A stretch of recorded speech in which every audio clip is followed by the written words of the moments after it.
Donc on a beaucoup parlé de santé mentale au travail. Là, on va aborder, dans le cadre de cette table ronde, les enjeux de sensibilisation à la santé mentale et comment est-ce que finalement on peut faire la pédagogie autour du sujet. Je vois que tout le monde monte et c'est très bien, et parce que voilà, c'est la plus pressée des intervenantes qui arrive, donc Nathalie Payette, qui va nous présenter la formation Premier Secours en santé mentale. Elle va être rejointe par Aude Caria, qui est directrice de Psycom, et enfin par Olivia Gross, qui est titulaire de la chaire de recherche Engagement des patients à l'Université Sorbonne Paris-Nord et qui a mis en place, lancé une licence, la licence médiateur de santé père. Oui, ce sera mieux parce que voilà. Donc 3 approches plutôt concrètes, très ancrées dans l'outil, ou au contraire avec un peu plus de prise en compte. On va juste un tout petit peu inverser l'ordre, puisque sinon Nathalie, qui a une contrainte horaire très précise, je crois, à cause de la SNCF. Plus précise que la SNCF, ça c'est sûr. Plus précise que la SNCF. Peut-être, est-ce que vous pourriez nous parler justement de cette formation en premier secours en santé mentale qui a été mis en place à travers le dispositif Habitat Côté Cours, me semble-t-il. Eh bien oui, ça tombe bien, je suis formatrice premier secours en santé mentale. Donc bonjour à tous. Depuis tout à l'heure, j'écoute, c'est très intéressant tout ce que j'ai entendu, et à chaque fois, toutes les 5 minutes, le mot premier secours en santé mentale me venait à l'esprit, parce que sur les problématiques dont on a entendu parler, effectivement, à chaque fois, je me disais, mais la formation premier secours en santé mentale, elle peut répondre à une des problématiques. Donc la formation premier secours en santé mentale, on va faire très rapide, c'est, je dirais, un chemin, parce que protocole, ça ne me convient pas, puisque c'est vraiment une méthode humaine. C'est un chemin pour accompagner des gens qui souffrent de troubles psychiques ou qui développent un nouveau trouble psychique ou un ancien trouble psychique, pour l'accompagner vers les soins. C'est la meilleure méthode, en fait, aujourd'hui, qui a été pointée au niveau international pour accompagner ces gens, apprendre à repérer que quelqu'un est en souffrance, apprendre à l'accepter et à l'accompagner vers les soins, tout simplement. C'est le pendant des premiers secours physiques, mais en santé mentale. Ça ne vous apprend pas des gestes, ça vous apprend un savoir-être, un savoir-faire peut-être. Et en fait, ça ne vous l'apprend même pas, puisque à la base, cette formation, c'est une formation citoyenne qui s'adresse à tout le monde. Et elle est basée sur la bienveillance, et elle fait juste appel à rappeler à chacun de nous que nous avons de la bienveillance et qu'on ne s'en sert pas toujours. Elle est souvent éteinte, étouffée, parce que notre société est effectivement assez agressive, assez violente, et que dans notre fonctionnement, on a oublié de prendre soin de l'autre, parce que prendre soin de l'autre, c'est aussi prendre soin de soi. Donc cette formation, elle s'étale sur 2 jours, elle dure 2 fois 7 heures, donc vous voyez, elle est assez complète, elle est assez tonique, c'est-à-dire que vous avez beaucoup de choses. C'est une formation qui va venir revisiter nos croyances sur la santé mentale, expliquer ce qu'est la santé mentale, expliquer que non, il n'y a pas des gens qui ont des troubles de santé mentale et les autres. C'est bien les mêmes, c'est bien nous. C'est-à-dire que nous pouvons avoir des troubles de santé mentale à un moment dans notre vie et se rétablir et fonctionner normalement. La santé mentale, ça n'est pas un état dans lequel certains sont, la bonne santé mentale, et d'autres qui seraient en mauvaise santé mentale. La santé mentale, c'est un continuum sur lequel, en fait, nous nous promenons toute notre vie. Donc déjà, ça vient revisiter ça. Ça change un peu la donne, parce qu'on a quand même tous tendance dans nos sociétés à penser, même si on dit très haut et fort que non, bien sûr, on a conscience que ça pourrait être nous aussi. Au fond de nous, on pense tous que non, il y a ceux qui sont malades et il y a les autres. Ce sont bien les mêmes. Ça vient revisiter ça. Ça vous donne alors des chiffres, des statistiques, des informations qui ont été relevées par des études randomisées sur le plan international. C'est plus de 30 pays dans le monde qui pratiquent cette méthode. Et les études, elles sont faites par ces 30 pays-là. Donc ça vous donne des informations légitimes, telles qu'est la psychiatrie ou les troubles psy aujourd'hui, telle qu'est la vision du monde. Ça pose un état des choses, vous savez où vous en êtes et vous pouvez plus vous ouvrir à l'autre, puisque l'autre, en fait, c'est vous. Donc ça veut dire que ça change vos représentations, ça lutte contre la discrimination, ça vient heurter vos peurs et vos craintes, parce qu'on en a tous. Là, on a entendu parler tout à l'heure de violence et d'agressivité. Moi, j'y vois une différence.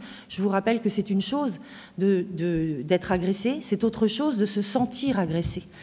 C'est quelque chose de se dire qu'on est en face de la violence et de se sentir agressé et que quelqu'un est violent contre nous. Ce n'est pas la même chose. Quelqu'un qui est violent, il y a de l'intention, il veut vous faire du mal.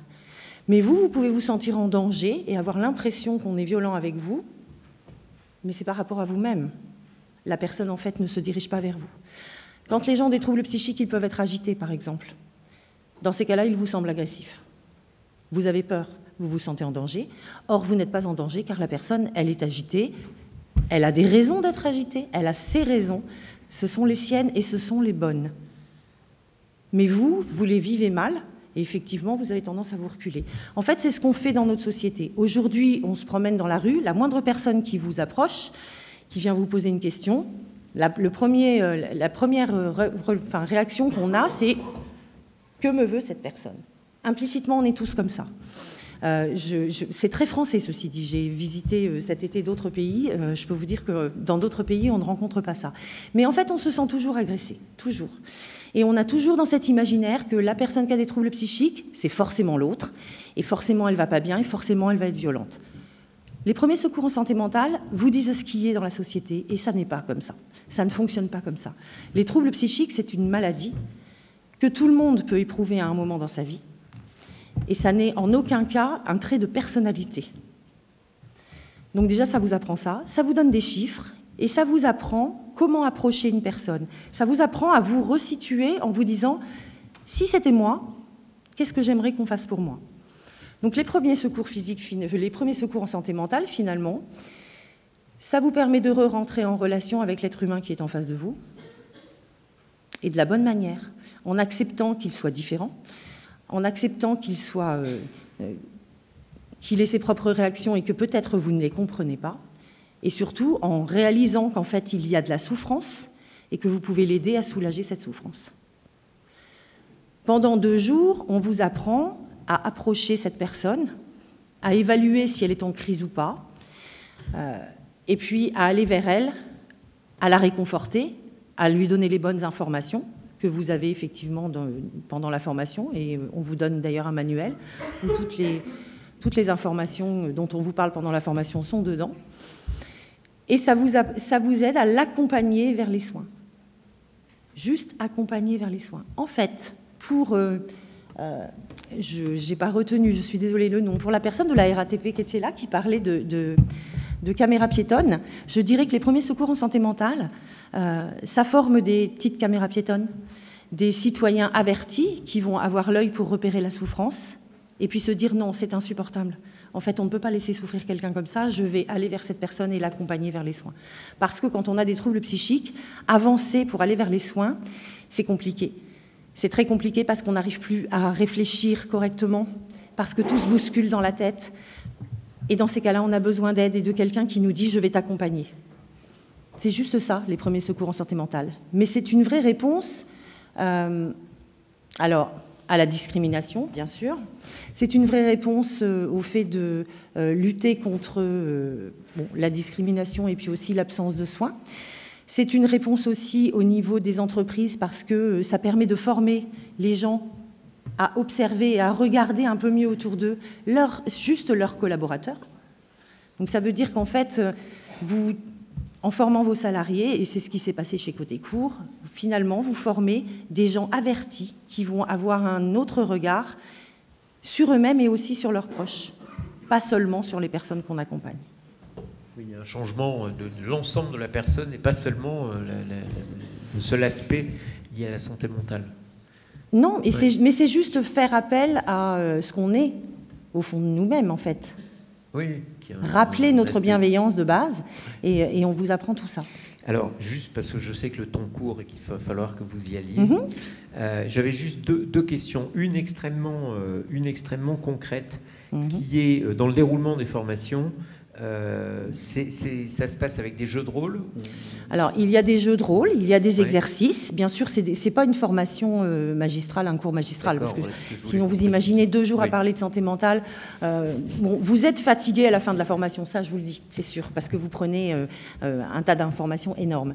Mais 2 jours à faire un cours magistral, ce serait pénible, ce serait insupportable. Donc il y a effectivement des jeux de rôle, il y a des mises en situation, il y a des questionnaires, enfin, il y a de l'interaction, on demande aux gens de réfléchir en groupe, bien sûr. Et la deuxième chose que je veux vous poser, c'est avec le recul, est-ce qu'il y a des retours d'expérience ou des études d'impact qui ont été réalisées sur cette formation? Pour l'instant, moi, je n'ai pas de retour d'expérience autre que les témoignages qu'on va retrouver sur la plateforme PSSM France, par exemple, et les témoignages que les gens que je recôtoie après peuvent venir me dire. Mais c'est vrai que moi, je fais de la formation depuis 2019.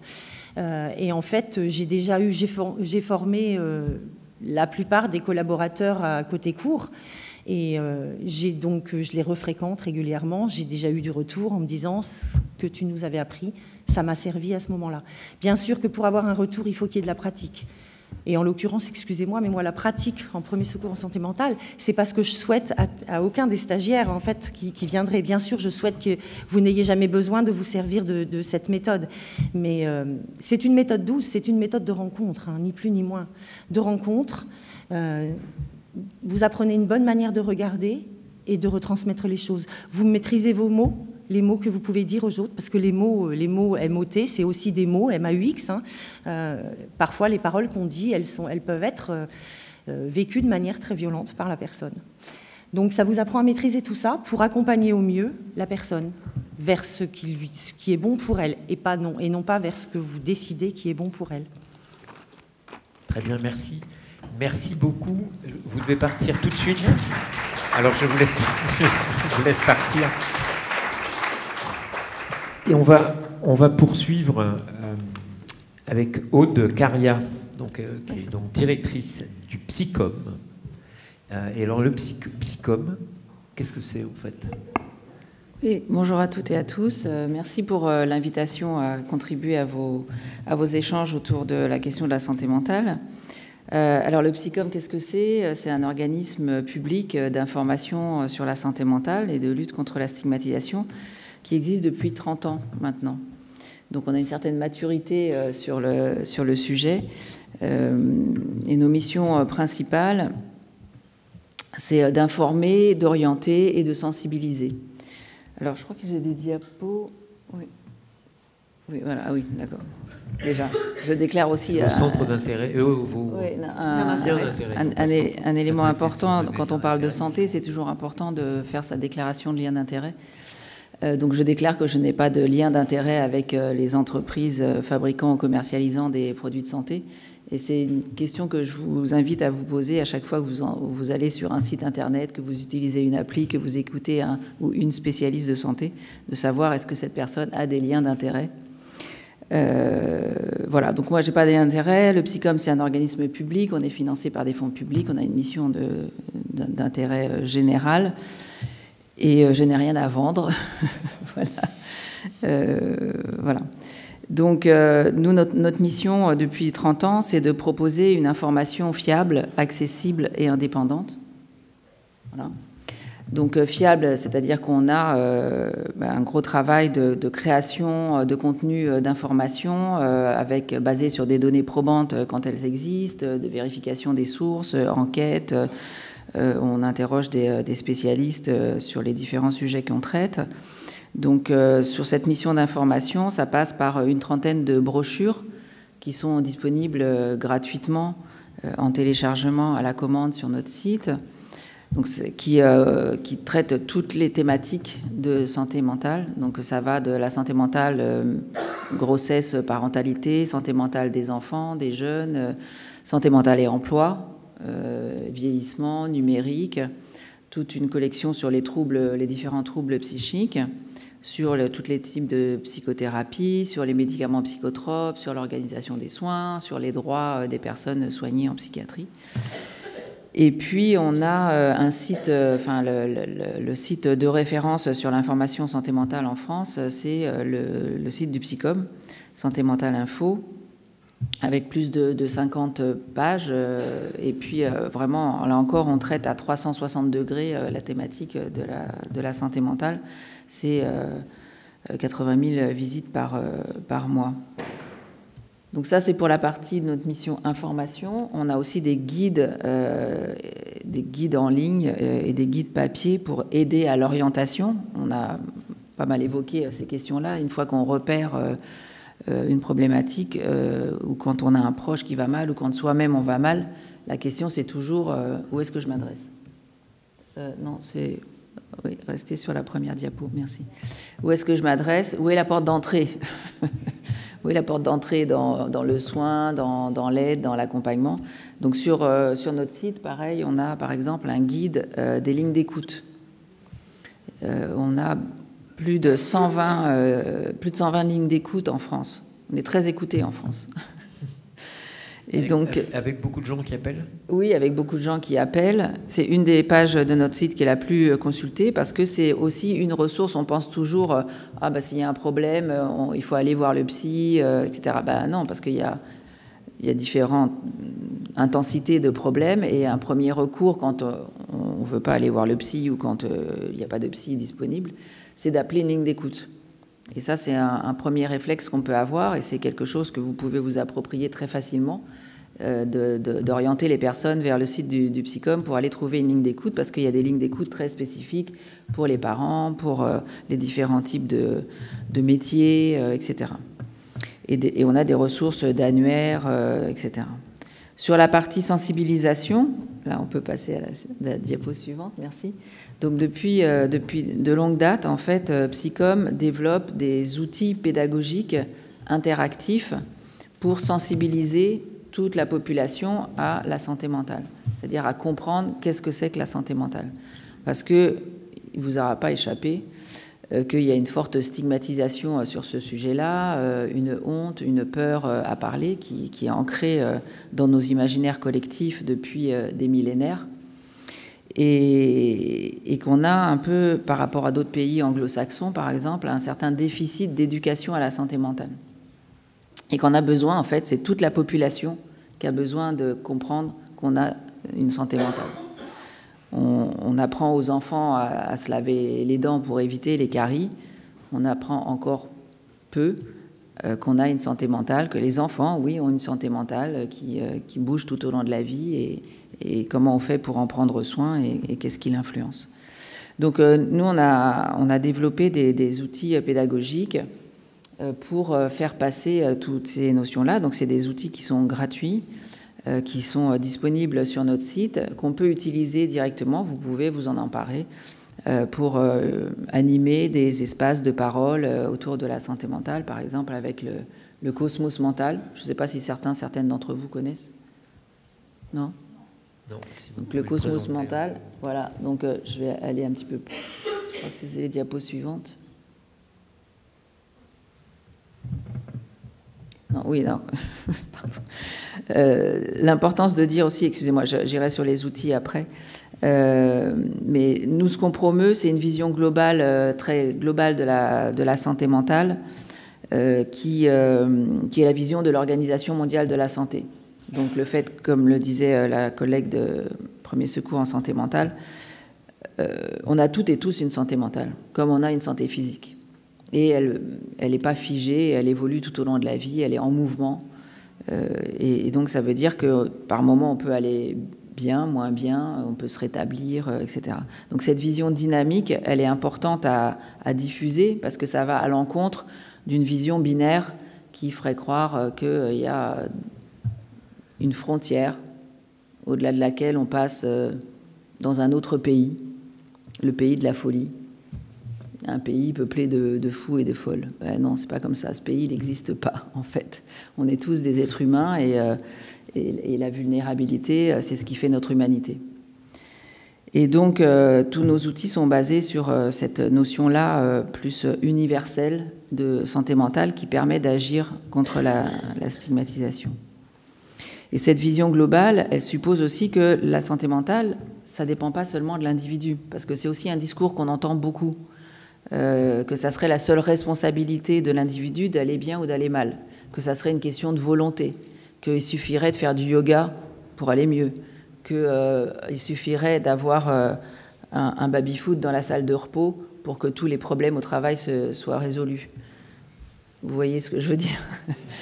Je crois qu'on sait très bien que les conditions de travail, le niveau de ressources économiques, l'accès aux soins, l'isolement social ou la capacité à développer des liens sociaux, etc., tout ça a un impact sur notre santé mentale.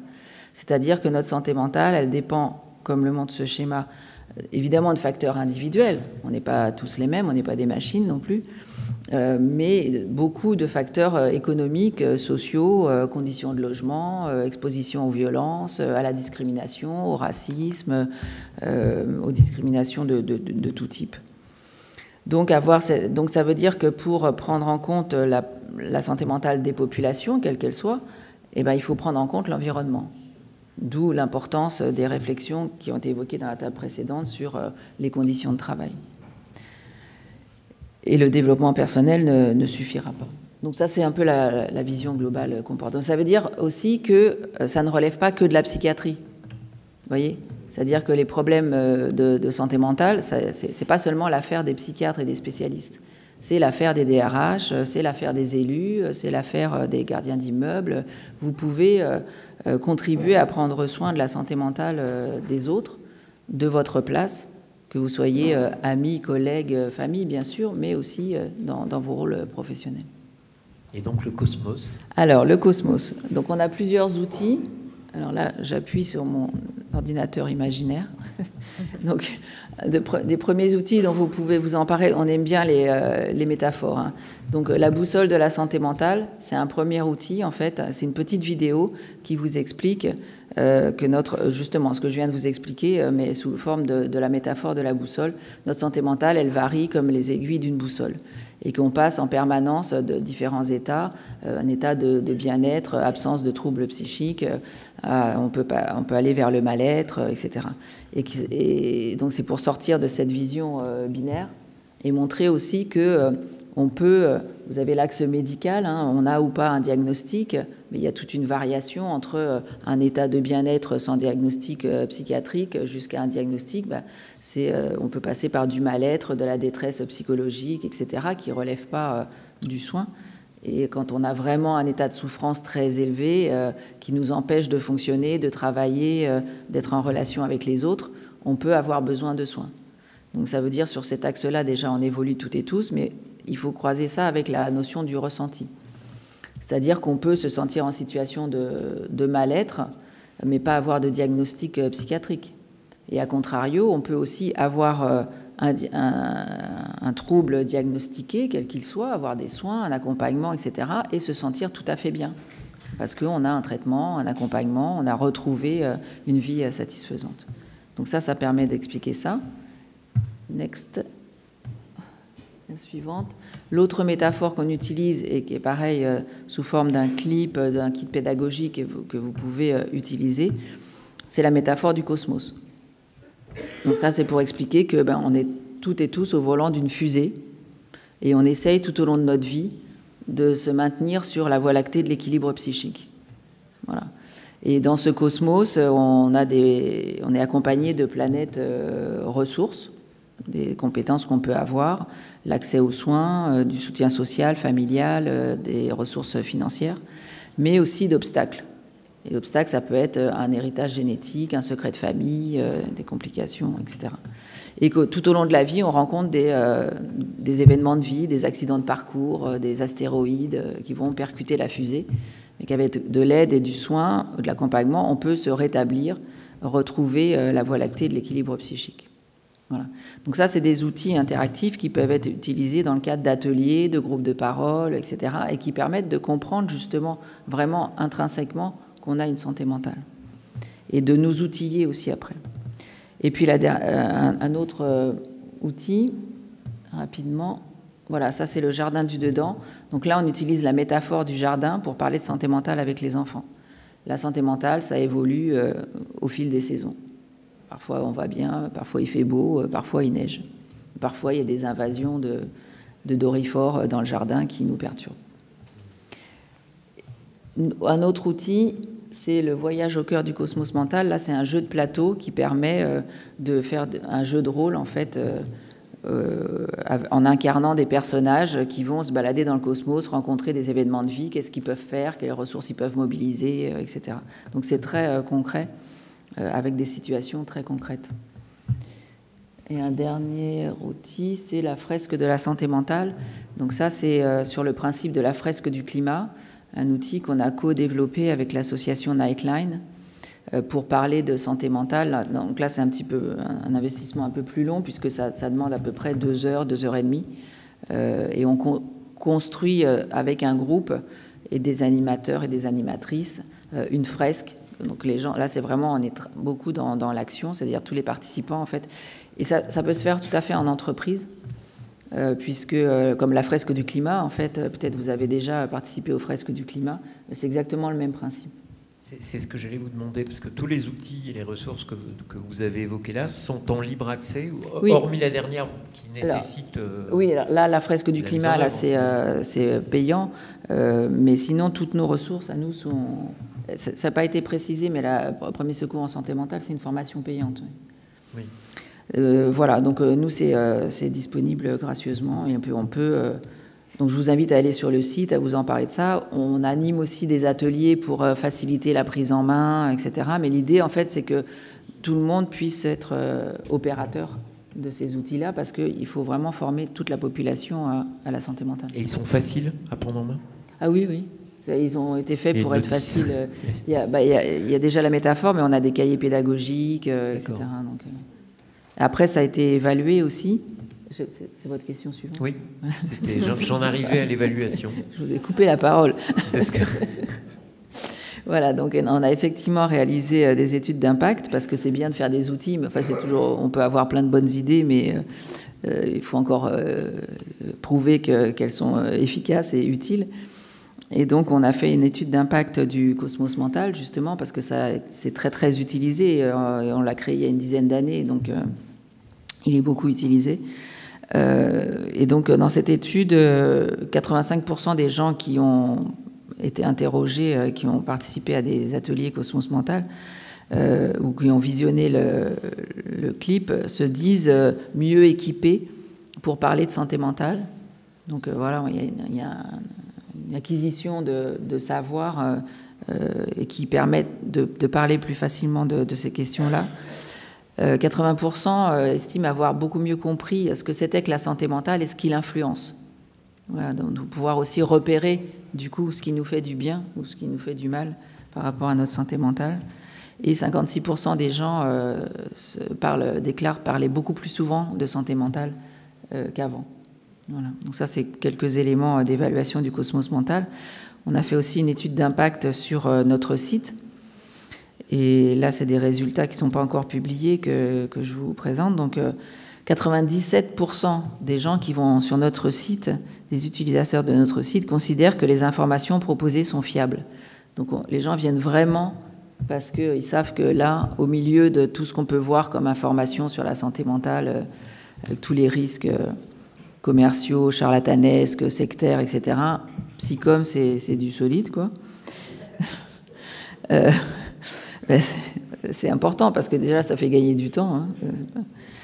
69% des utilisateurs déclarent se sentir plus à l'aise aussi pour parler de santé mentale grâce aux informations lues. 69% comprennent mieux les mécanismes de stigmatisation. Donc ça, c'est important aussi. 46% des utilisateurs déclarent que les informations trouvées les ont aidés à prendre davantage soin de leur santé mentale. Voilà. Et du côté de l'animation, comme sur notre site, il y a tous les outils que je vous ai présentés. 80% des utilisateurs du site ont découvert des outils pédagogiques en consultant notre site et 87% de ceux qui les ont découverts les ont utilisés. Donc, voilà, c'est votre défi, en fait. C'est d'aller sur notre site. C'est ce que j'allais dire. D'utiliser les outils. Je vous remercie. Merci à vous. Il n'y a plus qu'à, avec des outils dont on sait qu'ils marchent, qui sont éprouvés et qui sont faciles à mettre en place. Voilà. Alors peut-être juste sur la fresque, c'est sans doute un peu plus, ça réclame sans doute un peu plus de logistique. Plus ou moins en fait, parce que la fresque, les animateurs et les animatrices arrivent avec le matériel, donc il y a des fiches, des cartes, etc. Et après, il faut juste une salle, une table et des feuilles sur lesquelles on va dessiner. C'est pas un atelier d'art-thérapie, hein. Ouais. C'est de l'éducation populaire. Très bien, merci beaucoup. Peut-être on pouvait l'applaudir.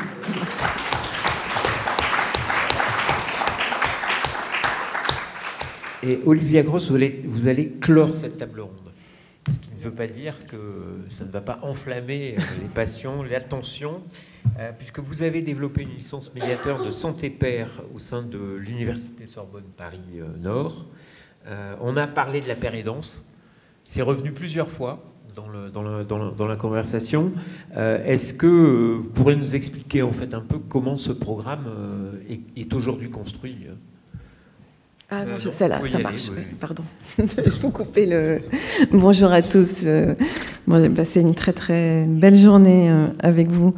Voilà, c'était super d'entendre parler à la fois du terrain vraiment, et puis des fois on avait des expériences ou des prises de parole complètement ailleurs, et c'était vraiment très très intéressant. Merci beaucoup. Donc oui, on m'a demandé de présenter cette formation, donc qui est une formation universitaire pour les pères aidants, dans le cadre d'un programme qui a été créé par le CCOMS, qui est le Centre collaborateur pour l'OMS pour la psychiatrie en France.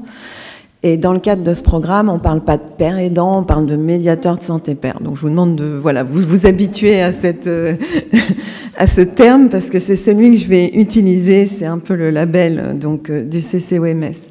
Et le CCOMS, il a pensé ce programme de la manière suivante, c'est une entrée dans l'emploi et en même temps une entrée en formation. Ça, c'est très très original dans le monde entier. Il n'y a pas l'équivalent. Donc nous accueillons une trentaine d'étudiants par an, sachant que nous, on existe depuis 8 ans. Là, on est sur le point d'accueillir notre 8e promotion d'étudiants, et que depuis 2-3 ans, il y a une 2e licence qui s'est créée à Bordeaux. Donc moi, je représente ici devant vous celle dite de Bobigny. Alors, le fait que les étudiants, que ces médiateurs de santé pair rentrent dans l'emploi et en même temps en formation, donc 1 semaine par mois à l'université, 3 semaines en pratique, c'est absolument génial, parce que ça nous permet de faire, mettre en place une pédagogie qui est basée sur l'alternance. Et ça permet vraiment de réduire le fossé théorie-pratique qu'on connaît malheureusement beaucoup à l'université.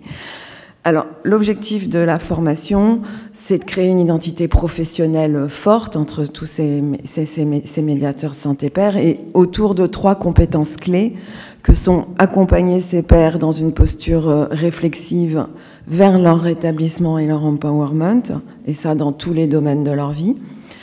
2e compétence, s'intégrer dans une équipe de soins ou d'accompagnement, mais dans une posture propre de médiateur de santé pair. Et 3, contribuer à la qualité des soins et des accompagnements. Alors, les profils des étudiants qu'on accueille sont très hétérogènes, et c'est d'ailleurs un des défis pour l'équipe pédagogique, à la fois en termes de diagnostic bien sûr, mais aussi en termes de parcours de formation. On a des personnes qui sont surdiplômées, mais vraiment surdiplômées, mais qui ont connu des ruptures de parcours, et on a des personnes qui n'ont jamais mis un pied à l'université. Alors, pour entrer nous, c'est une 3e année de licence, donc en théorie, il faudrait un bac+2 pour rentrer en 3e année de licence. Mais comme vous le savez, maintenant, on peut faire des validations d'acquis d'expérience ou professionnelles. Et pour vous dire la vérité, dans cette licence, on en abuse beaucoup. Là, on va avoir notre prochaine promo là qui commence en février. J'ai rencontré les VAP hier. Sur 27 étudiants, il y en a 10 qui rentrent via la VAP. Alors, il y a 3 questions qui sont très fréquemment soulevées par les médiateurs de santé pair, et je vous demande de les écouter, et je vais tâcher d'y répondre, ce qui n'est pas simple, parce c'est les bonnes questions qui qui nous posent. Et qui sont des questions qui témoignent de l'intérêt à la fois des étudiants, mais aussi des questions, de la formation. Ouais. J'espère. Enfin bon, en tout cas, voilà. Ils me disent à l'entrée, mon rôle de père aidant, il est basé sur mes savoirs expérientiels. Ces savoirs expérientiels, je les ai déjà. Alors pourquoi il faudrait que vous me formiez à des savoirs que j'ai déjà? Première question à laquelle je vais tâcher de répondre. Deuxième question, bon, bah ça c'est un peu plus classique. Les formations, comme leur nom l'indique, ça formate. Est-ce que vous allez me formater? Et Dieu sait que c'est un public qui n'a pas du tout envie d'être formaté. Et puis, ou alors on me dit encore, je suis père aidant dans plein de contextes bénévoles, dans des GEM un peu partout depuis quelques années. Pourquoi maintenant que je vais travailler en tant que père aidant, pourquoi d'un seul coup j'aurais besoin d'un diplôme? Voilà. Donc, dans la suite de mon propos, je vais essayer de répondre à ces questions, en tout cas avec mes réponses du moment, on va dire. Donc, pourquoi venir se former au savoir expérientiel? La définition qui m'éclaire le plus sur les savoirs expérientiels, c'est celle qui dit mes savoirs expérientiels, c'est je sais ce qui fonctionne et ce qui ne fonctionne pas pour moi. Donc, dans le cas des personnes, là, ça va être je sais ce qui fonctionne ou pas pour moi dans mes relations sociales, dans mon rétablissement, dans ma gestion quotidienne de ceci, au travail, enfin voilà. Ça a une valeur énorme pour chaque personne, évidemment, mais ça n'en a pas forcément pour autrui. Et c'est là où, voilà, donc moi, on leur fait croiser les savoirs expérientiels dès le deuxième jour de la formation. Et ils se rendent compte que l'un va dire, ben moi, comme ressource absolument géniale, ça a été la méditation. L'autre va dire, c'est le sport. Moi, ce qui a été génial pour mon rétablissement, c'est d'avoir, quand j'ai eu un enfant. Ah ben non, moi, ça m'a fait chuter. Voilà, donc ils se rendent compte que du coup, ils peuvent pas plaquer leur expérience sur d'autres personnes. Voilà. Mais comment on sort de ça? Eh ben, il faut monter en abstraction. On a tous trouvé une ressource qui nous a aidés. Donc, on doit accompagner les personnes vers trouver une ressource qui les a aidés, et ça fonctionne. Voilà. C'est à peu près, c'est un des exercices qu'on fait. Et ça, la formation sert à le réaliser. En outre, ça suffit pas les savoirs expérientiels parce que il faut encore passer des savoirs expérientiels au savoir y faire. C'est pas parce qu'on a une expérience que d'un seul coup on est capable de mener un entretien c'est même très différent. Et puis vous savez que c'est basé sur l'identification réciproque. La paire aidance, ça fonctionne comme ça. Mais c'est pas parce que je me reconnais dans quelqu'un que lui se reconnaît dans moi. On n'a peut-être pas le même sexe, pas le même âge, on présente pas pareil, on voit clairement qu'on n'a pas le même milieu socio-économique. Voilà. Donc ça se travaille, c'est pas non plus spontané. C'est-à-dire, voilà, surtout quand il y a un paire aidant dans un service et qu'il faut que tous les personnes du service identifient avec lui. Voilà. De plus, il faut exercer ses compétences dans le cadre d'activités qui sont déjà bien encadrées, qui n'ont pas attendu les médiateurs de santé pair pour exister. Et donc, ils ont besoin vraiment, voilà, de les connaître, de les comprendre et d'identifier ce qu'ils veulent y apporter eux. Alors, sur le formatage, les formations universitaires ne sont jamais là pour dire quoi faire. Peut-être à l'inverse d'ailleurs des formations professionnalisantes par ailleurs. À l'université, c'est l'endroit de la pensée complexe, c'est l'endroit de la pensée critique et c'est apprendre à penser. Donc ceux qui craignent le formatage, à mon avis, n'ont rien à redouter de l'université. Et concrètement, on va entraîner les étudiants à la réflexivité, aussi bien avec des analyses de pratique à partir de situations compliquées, mais aussi à partir de ce qui a fonctionné. Et ça, d'ailleurs, c'est une super méthode. Pas seulement partir des problèmes, mais partir de ce qui a marché. Pourquoi cet accompagnement, je l'ai réussi? J'ai cru que j'avais eu une bonne étoile au-dessus de la tête, de l'intuition. Mais non, pas du tout. J'ai appliqué à ce moment-là des savoirs, des savoir-faire qu'il faut repérer pour pouvoir reproduire. Donc voilà, donc on présente aussi une multitude de points de vue, une multitude d'outils. Et puis surtout, loin de leur dire quoi faire, c'est un métier qui est en cours d'élaboration, qui est en cours de construction. Il y a peut-être 300 médiateurs de santé pair en France. C'est bien trop tôt. Est-ce que je peux faire une croix? Oui. Oui. Est-ce que juste vous pouvez expliquer, je ne pense pas que tout le monde le sache, ce qu'est un médiateur pair en santé, le fait voilà, que ça travaille dans une équipe, etc. Oui, d'accord. Avant de parler de la formation, peut-être rappeler ce qu'est le médiateur pair. Très bien, merci pour ce conseil. Donc effectivement, c'est des personnes qui sont concernés par un trouble de santé mentale, qui sont en rétablissement et qui sont recrutés par des équipes de soins et ça passe par un processus vraiment classique de recrutement de personnes, puisque ils ont des annonces, ils choisissent qui ils veulent recruter et puis ensuite ils nous l'adressent en formation. Donc nous, on n'a pas la main sur les personnes qui arrivent, ils sont vraiment recrutés par les équipes pour accompagner les personnes qui sont là. Comme un collègue comme les autres, on est dans l'interpro, mais avec une partie de je suis passé par là et c'est ça que je vais aller utiliser dans mes accompagnements. Donc oui, et loin de leur dire quoi faire, on fait vraiment émerger leur point de vue. Et c'est ça, nous on est là pour faciliter leur prise de position, à la fois sur quelle doit être la posture d'un médiateur de santé pair, je sais pas, dans un atelier d'éducation thérapeutique, quelle doit être la posture d'un médiateur, voilà, mais c'est eux qui se positionnent par rapport à ça. Ou vous allez être un agent de la qualité des soins, mais c'est quoi la qualité des soins pour vous? Vous voyez, je pourrais arriver avec mes définitions de la HAS, etc. Non, mais l'idée, c'est de faire émerger par eux-mêmes. Alors la dernière question, pourquoi j'aurais besoin d'un diplôme? Ça, c'est une vraie bonne question. Parce que autant sur la nécessité d'une formation, on est grosso modo tous d'accord, mais un diplôme est effectivement pas obligatoire, d'autant plus que ça reste une spécificité française. Il n'y a pas d'équivalent ailleurs, ce besoin de diplôme qui rassure absolument tout le monde. Néanmoins, on est en France, donc ça reste important en termes de légitimité, ça reste important en termes de reconnaissance salariale, en termes de... Et puis peut-être plus... Alors, reconnaissance salariale, à l'heure actuelle, les médiateurs santé pair, ça c'est un des problèmes, mais j'en parlerai peut-être après, n'ont pas les mêmes statuts, même s'ils ont tous le même niveau de diplôme. Mais en tout cas, c'est très éthique, me semble-t-il, parce que le fait qu'ils aient un diplôme fait qu'ils peuvent bifurquer. C'est-à-dire que si, après la licence 3, ils veulent rentrer en master, ils veulent faire autre chose, c'est possible, tout l'univers des possibles leur est ouvert. Alors que sans doute, si on les formait... Il y a des endroits où ils sont formés dans le cadre d'une association, voilà, et ils sont pères aidants, mais ensuite, pour faire autre chose, si jamais, au bout de plusieurs années, comme nous tous, on a envie de faire autre chose, ça serait plus compliqué. Ils ne peuvent pas valoriser les acquis qu'ils ont eus. Alors, c'est ça ce que vous dites, dans le cadre d'associations, alors que chez vous... Disons qu'ils pourraient en tout cas parler à l'université. En revanche, moi, merci pour votre question, si un père aidant est en activité quelque part, depuis longtemps, il peut nous demander le diplôme qu'on donne en justifiant ces activités-là, voilà, comme dans le droit commun. Donc juste pour finir, peut-être, après ces 8 ans d'expérience, à mon sens, les points forts et les limites, ou les limites et les points forts, peut-être dans cet ordre-là, de la formation qu'on propose. Première limite, on forme que les médiateurs de santé pair, on forme pas les professionnels. Et du coup, ces professionnels, ils ont beaucoup de questionnements de leur côté. Donc souvent, c'est la direction qui a souhaité qu'il y ait un médiateur de santé pair dans le service. L'équipe est moins au courant, s'est pas préparée, ne sait pas ce qu'elle peut confier comme fonction.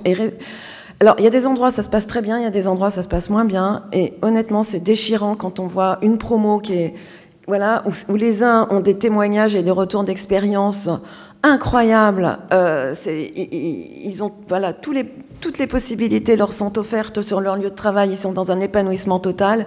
Et il y en a toujours 2, 3, 4 en souffrance. Terrible, parce que alors eux, ils ont accès à rien. Alors il faut qu'ils demandent l'autorisation pour tout. Voilà. Donc ça, et sans doute que si on pouvait mieux communiquer avec les professionnels, ça serait super. Alors, on arrive à communiquer, c'est-à-dire, voilà, intégrer à la formation, il y a les 40 heures ETP. Alors ça, c'est clair, tout le monde comprend. Il y a les 40 heures ETP intégrés. Il y a les premiers secours intégrés, ils sont formés aux premiers secours. Voilà, donc ça, c'est assez clair. Mais tout le reste, c'est assez difficilement communicable. Et voilà, et là, j'aurais peut-être besoin d'aide pour échanger avec des professionnels qui me conseillent comment faire. On ne peut pas accueillir plus de 28 étudiants pour que les conditions d'apprentissage soient optimales aussi, plus par an, on n'y arriverait pas. Les points forts, c'est la qualité des intervenants. On accueille des intervenants de toute la France qui sont les grands acteurs de la santé mentale et qui sont très motivés par enseigner dans cette licence. On est aussi très à l'affût de tout ce qui est à la pointe en santé mentale en permanence. En 8 ans, je crois qu'on a fait 5 maquettes. Et c'est à chaque fois un gros boulot, mais c'est parce qu'on se dit on ne peut pas passer à côté de ça. Donc, depuis les directives anticipées, en passant par Open Dialogue, en passant, enfin voilà, à chaque fois, la gestion des traumatismes vicariants, des prescriptions, voilà. Il y a aussi beaucoup d'interactions, d'apprentissage croisé entre les étudiants qui sont particulièrement curieux. Et puis voilà, puis il y a une équipe pédagogique qui croit vraiment en ce qu'elle fait. Et donc c'est très agréable, voilà, d'être travailler dans ce cadre-là. Et merci. Et c'est un cursus qui dure 2 ans? Non, c'est une troisième année de licence, mais qui dure 18 mois, parce qu'on a intégré le tiers-temps lié au handicap, en fait, de manière structurelle dans la licence. Donc on a un certain nombre d'aménagements qui tiennent compte du handicap, voilà, directement. Donc pour pas que chaque étudiant ait à le demander de son côté. Ça court sur 2 années. Sur 18 mois. Oui, c'est ça. Sur 18 mois. Alors peut-être juste pour conclure et peut-être aussi ouvrir la question, puisque c'est une formation liée et qui est développée autour de la pérédance, est-ce que de votre point de vue, c'est la pérédance, c'est un des leviers demain du système de santé et surtout un des axes futurs de la santé mentale, la résolution en termes de santé mentale? Voilà. Non, j'aurais pas cette. Je pense que il faut une multitude de. Un des leviers, oui. Un des leviers, oui. Mais en santé mentale comme ailleurs, hein, c'est-à-dire que la pérédance, voilà, aujourd'hui, s'institutionnalise aussi. Alors, la psychiatrie a été a été devant, comme on l'a vu, à la pointe, comme on l'a dit ce matin. Voilà, il se trouve que. Mais bon, ça s'explique dans le cas de la pérédance par un faisceau de raisons, mais on le trouve aussi en cancérologie, on le trouve dans le diabète. Aujourd'hui, il n'y a plus un programme d'éducation thérapeutique sans patient intervenant de la pathologie. Donc voilà. Donc oui, c'est dans le sens actuel, la pérédance, formelle, informelle, professionnelle. Voilà, tous ces modèles coexistent. À mon sens, il faut tous les encourager parce que le professionnel a des limites, mais apporte des choses que aucune pérédance qui viendrait en pointillé dans un service pourrait amener. Voilà, donc oui, il faut encourager, enfin, je pense, tous ces modèles. Très bien. Bah, écoutez, et vous verriez les histoires dont je suis témoin que m'en rapportent les étudiants. Je pense que vous partageriez mon enthousiasme. Merci beaucoup. Mais je pense que tout le monde va partager cet enthousiasme. Y a-t-il des questions? Oui, je voulais peut-être intervenir et puis également porter témoignage, parce que j'ai vu fonctionner effectivement la dynamique de médiateur pair. Ce qu'il faut bien comprendre, c'est qu'effectivement, un médiateur pair, quand il est donc formé et salarié, il est vraiment membre de l'équipe de professionnels. Et en cela, il se distingue de la logique du pair aidant bénévole, dans les groupes d'entraide mutuelle, etc. On est sur des logiques qui sont des logiques différentes et qui ont chacun leur rôle. Et l'intérêt de ces médiateurs pairs, effectivement, qui ont commencé en santé mentale, mais qu'on commence à retrouver dans d'autres domaines, c'est qu'ils vont jouer un rôle spécifique dans le lien avec la personne malade, la personne accompagnée, et donc ce rôle spécifique lié effectivement à leur savoir expérientiel, qui sont en capacité de créer un lien très différent, puisqu'en réalité, s'ils ont vécu pas la même chose, ils peuvent avoir vécu des choses similaires, et en cela c'est vraiment un plus, mais c'est également un plus dans l'équipe de soignants ou dans l'équipe d'accompagnants, parce que ça oblige également à un décalage de posture des autres professionnels. Et dans les évaluations qui ont été faites, parce qu'il y a eu là aussi des évaluations sur les médiateurs pairs en santé mentale, presque le plus grand des bénéfices a été pour l'équipe des professionnels, parce que effectivement, dans la réponse apportée, dans la manière dont ils organisaient la réponse, etc., le fait qu'il y ait dans leur équipe un médiateur pair en santé mentale a fait évoluer les choses. Donc c'est vrai que c'était le médiateur pair en santé mentale qui était en avance de phase, hein, sur la santé mentale, c'est vraiment là qui était en avance de phase, mais rien ne nous interdit également de le penser dans le secteur du handicap. Rien ne nous empêche de se dire qu'une personne en situation de handicap pourrait également se former et rentrer dans une équipe d'accompagnants. C'est vrai que pour l'instant, on l'a plus fait dans le domaine de la maladie. Voilà, donc la maladie mentale, les diabètes, enfin bref, la cancérologie. Donc c'est plutôt dans le cadre de la maladie que les choses se sont faites. Moi, j'aurais tendance à dire que ça pourrait également se faire, j'allais dire, dans le champ de l'accompagnement médico-social. Voilà. Absolument. Puis aussi entre les familles. C'est la pérédance famille. Aussi, que ce soit dans le handicap, enfin dans le handicap psy ou handicap en général ou tout autre, peut aussi être grandement utile. Moi, je pensais souvent, les SSR, enfin voilà, je vois des personnes qui ont eu un accident, qui passent des mois, des années dans un centre de réhabilitation. Là, je parle handicap physique, où ils se génèrent une peur de l'extérieur le jour où ils vont rentrer chez eux dans avec un autre corps, enfin, pas les mêmes repères, enfin tout. Voilà, faire venir des personnes qui sont passées par là et qui ont eu à affronter aussi cette sortie du centre et le retour à domicile. Voilà, pas pour porter un discours de ça va être génial, ça va être tout simple ou ni non plus c'est pas faisable. Juste raconter les choses comme elles sont et accompagner les personnes. Par exemple, pour vous donner, on peut tout imaginer. Merci. Alors, je crois que Mme Massip avait une question.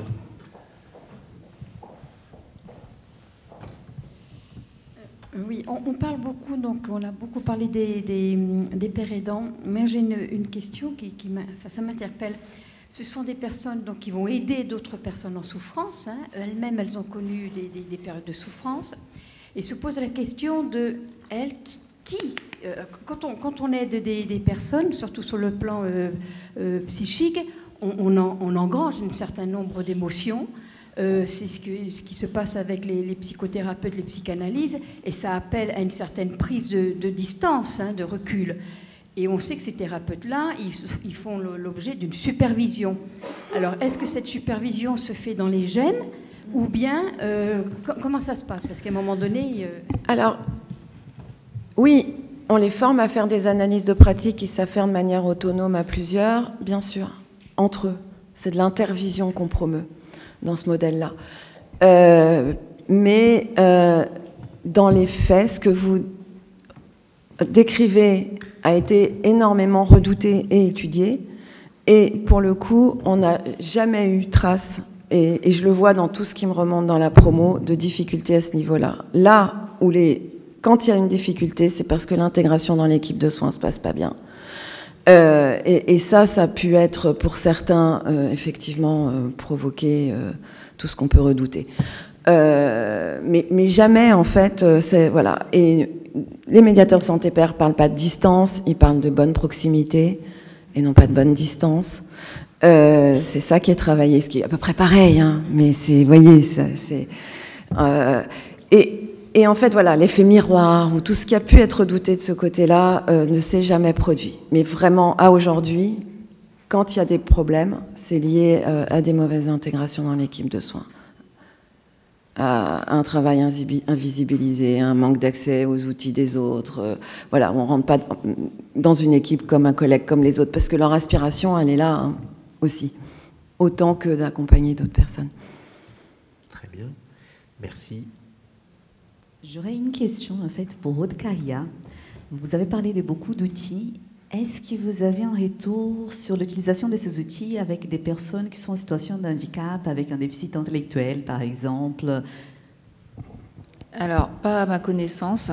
On a des retours sur des populations très, très variées, y compris des populations ne maîtrisant pas le français. Voilà, donc c'est aussi des outils, je pense, par la métaphore visuelle qui permet quand même de comprendre un certain nombre de choses. On nous a interrogés sur la possibilité d'avoir une déclinaison en FALC. Pour l'instant, on n'a pas les moyens. Nous, c'est quand même voilà, des compétences qu'on n'a pas en interne, ni les moyens pour l'utiliser. Mais ça ne veut pas dire que ça n'a pas été utilisé avec des personnes en situation de handicap cognitif ou mental. Peut-être que ça a été parce qu'effectivement, la métaphore visuelle permet un peu d'aborder les choses. Alors, on a été aussi sollicité, et ça, c'est encore tout un domaine d'exclusion, en fait, des personnes sourdes et malentendantes, d'accès des personnes sourdes et malentendantes à la littératie, ce qu'on appelle la littératie en santé et en santé mentale. Et ça, c'est vraiment aussi tout un champ à aider. Enfin, ne serait-ce que pour l'accès aux soins, il y a moins d'une dizaine de lieux en France qui sont formés pour pouvoir accueillir des personnes sourdes dans des parcours de soins psychiatriques. Il y a vraiment un besoin énorme de ce côté-là. Très bien, merci. Dernière question. Ben non, s'il n'y a plus de questions, merci infiniment. Merci.